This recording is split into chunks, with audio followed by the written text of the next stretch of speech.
Nixon is a very interesting character in Indian history because most people don't realize that it's because of his policies that Indian people were able to reestablish governments and to rethink, tribal elections and sovereignty. And really his policies dealt with, for the most part, trying to take Indian tribes off government-funded type of programs and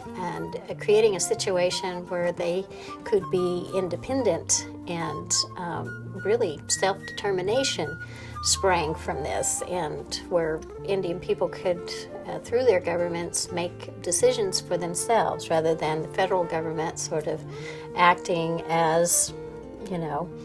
the regulators or the people that would make decisions, on behalf of Indian people. And this made a lot of sense because really federal officials don't live,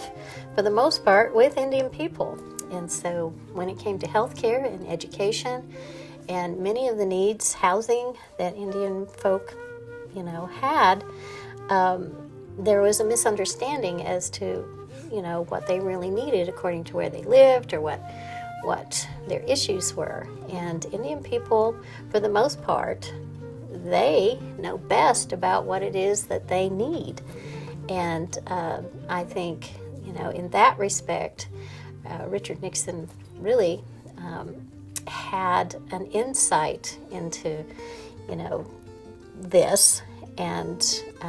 his policies and what his administration was about was allowing Indian people the opportunity to express sovereignty, to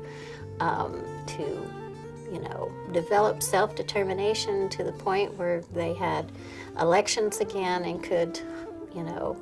elect their own tribal leadership and make determinations for themselves what would be best, for the tribe and for who they were as a culture and a society.